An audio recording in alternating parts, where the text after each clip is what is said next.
Aloha, kumusta kayo amin? Welcome to MoNKeeZ Anime Analysis. We're here to discuss certain themes of anime to shed some light on why anime is so appealing to its global audience. To help us with our discussion today is Reece. Reece, could you please talk a little about yourself for our audience? Hi, my name is Reece. I actually graduated from West Oahu last year in May, so I'm technically an alumni. And I guess in relation to this term, I do watch anime a fair amount, although not as much as I used to back in high school. And I definitely don't think about it as much as I used to, so I thought this might be a fun thing to try. All right. Thank you for your time and thanks for signing up. What was your major again?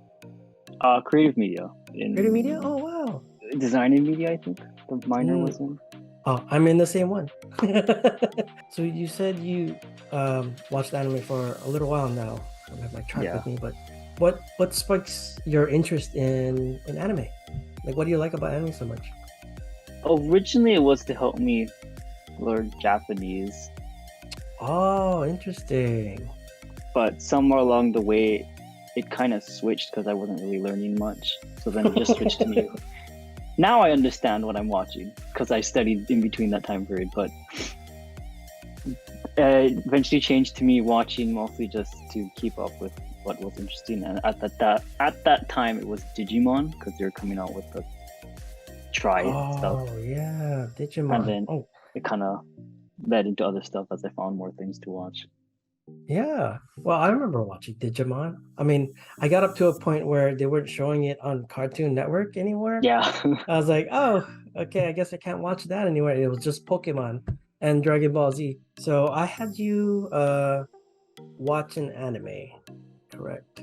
Yeah. And so this week's theme is supposed to be about the golden child. I'd say characters who maybe their whole being is a trope.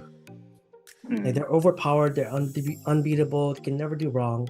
That's the example of a golden child, at least into my understanding. In my experience, I've met many golden child per se people, mostly through work and maybe school, but I didn't notice it back then. But through work, there are, I don't know if you worked a part-time job before or a full-time job, but there are people who have like their favorites, and then there are people who just get what they want, and they're the same status as you, part-time, whatnot. You guys do the same things, but maybe you work a little extra harder because they take care of uh, whatnot, or like they know somebody who works higher up, and no matter what they do, they won't get fired if you do like a crappy quality kind of work. Have you had any experiences of those in your, I guess, recently, or maybe when growing up? Could be family, could be friends. Not really in my own experience, but I guess one of my friend's coworkers, Mm-hmm. I think it was like they're like doing some kind of management job, but the person who was hired before them had like connections and knew the family of that business, so they kind of got away with certain stuff that if they did it themselves, they wouldn't really get away with it too much. But because that person had that connection, they were able to kind of maybe laze around a little bit more while still Mm-hmm. doing the same amount of work to an extent. In essence, the person not wasn't necessarily qualified for the job, but they were given this position, having all the benefits. Yeah, So, essentially, yeah. so in regards to that, in in the anime I had you watch One Punch Man. Is that correct? Yeah. Yeah, the first And episode. Yeah. so the main character is Saitama. He's a, I would say he's a maybe a partial case to being a golden child. I say that because his powers, or his ability to um, defeat his enemies is no effort. Mm. There's no effort to his issues, his ability to wipe his enemies clean. But given that he's so overpowered, what is his issue? What is Just Saitama's challenge? I think just based off of observing from that like one episode alone, I think my conclusion was that it's pretty much since he's been, I assume, defeating a lot of stuff with one punch for quite a long time that he's just become bored of it to an extent. Like he wants something more, but he's not gonna get it because, well, there's probably not a lot of stuff that can handle him not being able to defeat it in one punch, essentially. True. Yeah, that's right. Since he's like defeating these monsters pretty much for free, he tries to he finds out about why is he all of a sudden trying to become a hero now and not fight exactly for, free. Probably because he realized that he could gain recognition for what he's doing on some level. Is that what he's Because trying to do? well, when I back when I watched it, I think because he does sign up for the hero agency at some point because he finds out about the program and all that stuff. My understanding of it at that time was probably because he wanted maybe to get more recognition for it, like to kind of maybe spark that excitement that he once had, maybe instead of him just being bored and defeating it for free. He'd still be defeating it in one punch, but he'd get something else that would help him maybe try to, I guess, spark that excitement that he once had when he was fighting to some extent, maybe. Yeah, I guess, yeah. So he signs up because he finds out the higher you are, the more popular you are of being a hero. Apparently being a hero, you get status and benefits. And you get paid for being a hero. So Saitama, is he rich? Does he have wealth? Does he have a lot of money? By the way he lives, I would say probably not a lot, but like they never really delve into how much he actually has. But the way he lives is like very frugal, so he's just like carrying that out throughout the rest of like, even if he is making, I don't know how much money from whatever it is. Did you, going off topic, did you watch the entire series already? First season? I have watched it, but I'd say that was like when it came out. Yeah, it was like a 4 years ago. Years ago already. Yeah. Yeah. Oh, so are you on season 2, or did you watch season 2? I watched season 2. Yeah. Okay. Oh, so you're caught up then. You've watched the entire series. Yeah. All right. Let's go into other questions. So now that he's joined the Hero Association, how is he gonna try to become, like number one hero? No, let's see how much I remember. Yeah. I mean, essentially you have to fight these tough monsters, right? Yeah. A class, B class, S class, or Dragon class level, something. Yeah, essentially that's what he's actually been doing, but I think probably his main, maybe his enemy would be kind of himself because of his rank. Because even though he can probably defeat all these monsters like the S rank people, because he's of lower rank, probably people don't recognize it as much. So I think like in like the first season, because he defeated the, I can't remember, the aquatic king fish monster, I can't remember his name, but because he had to defeat that person, and he did, but because Genos was in that area, a lot of people don't really take him for defeating it because he was, I think, B rank at that time.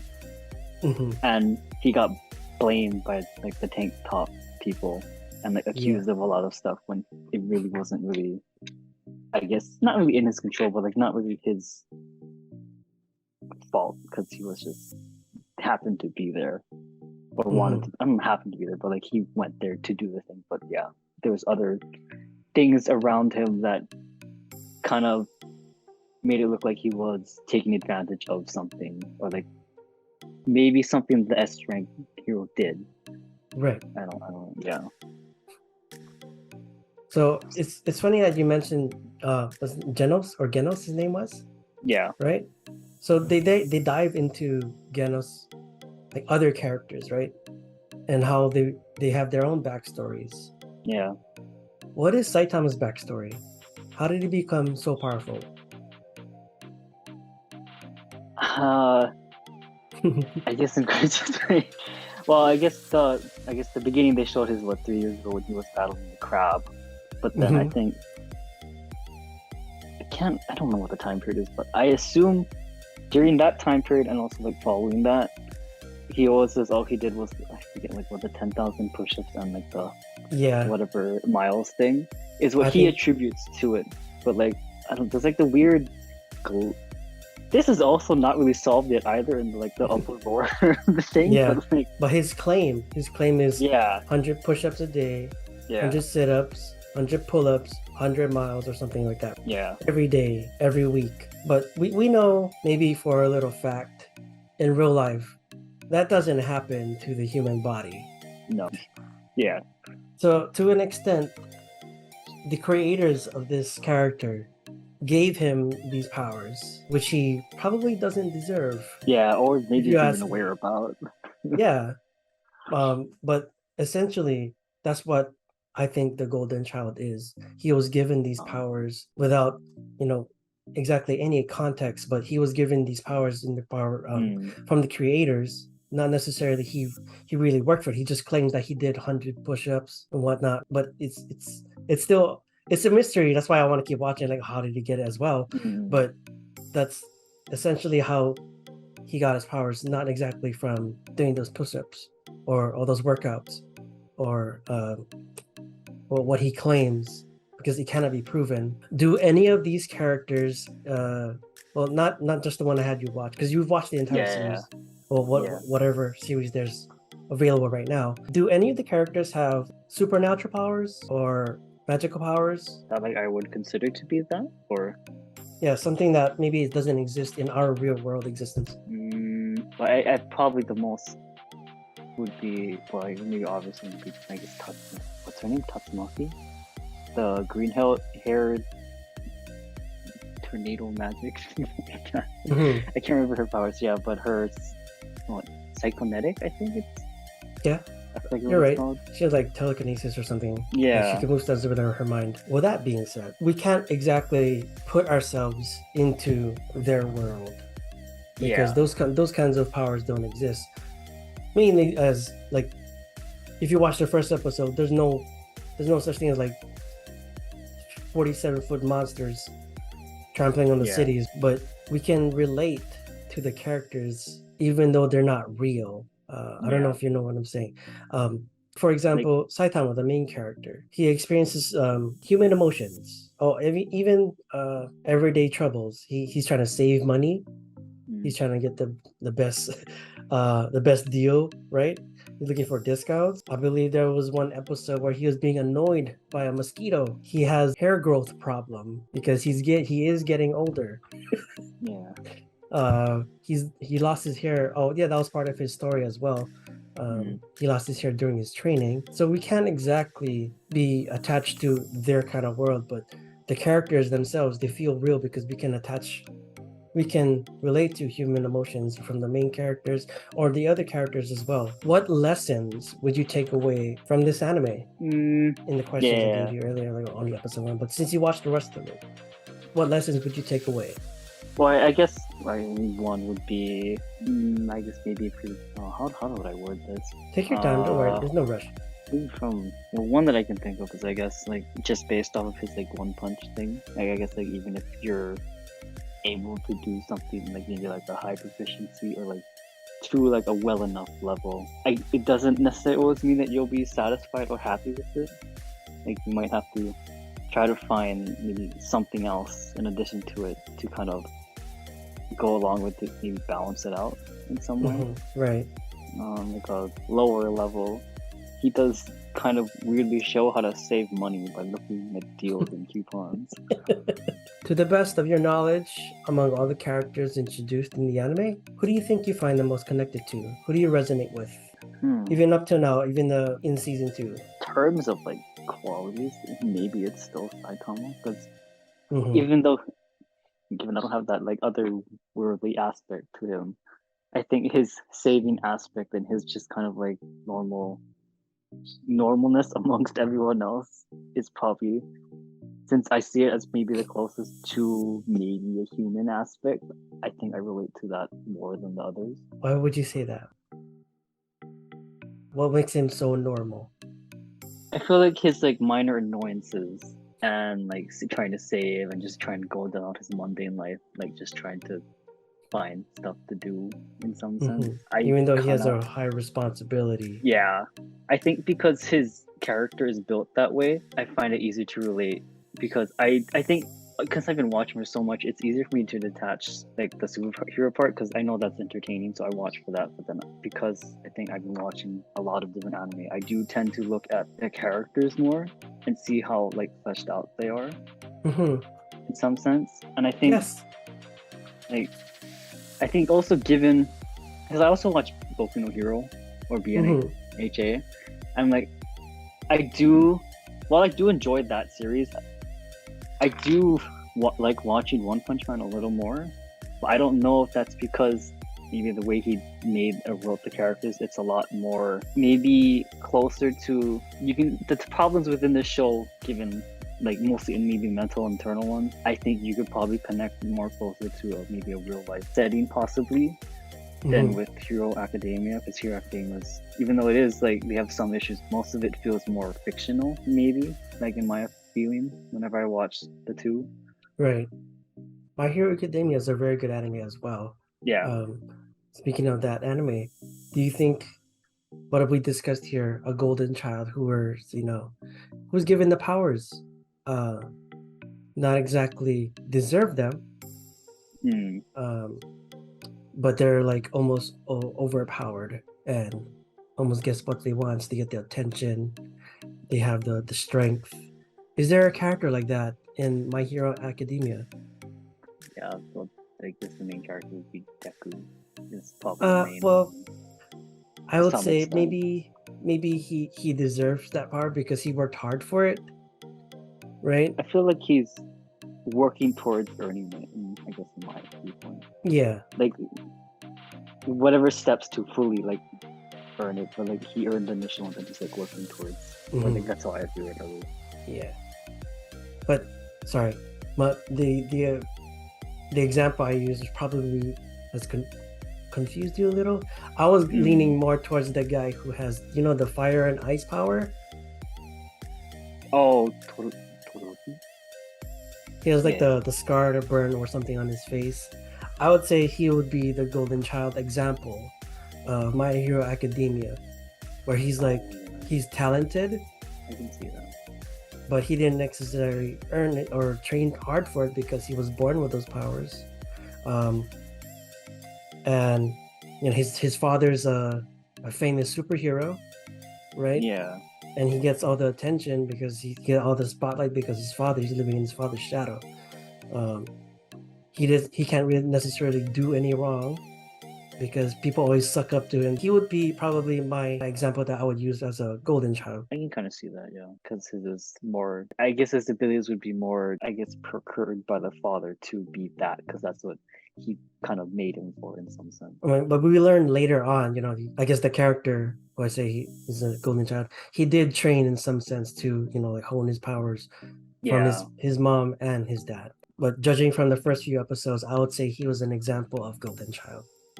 Um, Yeah, I know you resonate with Saitama. Do you have a favorite character? I like Bang. Bang? Bang is the old man, right? Yeah. Yeah. Oh, me too. I like that character because why do you like Bang?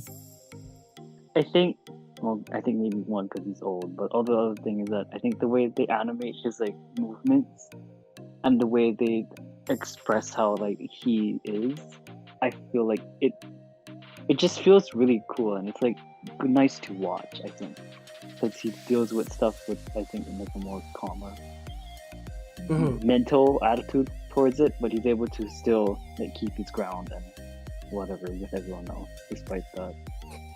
Yeah, He seems like the wise old man with all the yeah, knowledge, right? Even his character is like a trope.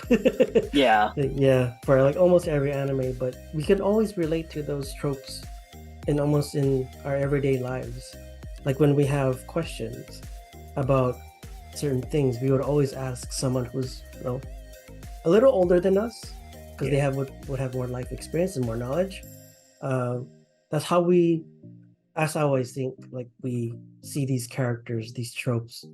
uh, we can relate them to our everyday lives. That would be the end of our discussion. Reece, thank you for your time. This is Monkey Anime Analysis. Thank you for joining us today. Reece, again, thank you. All right.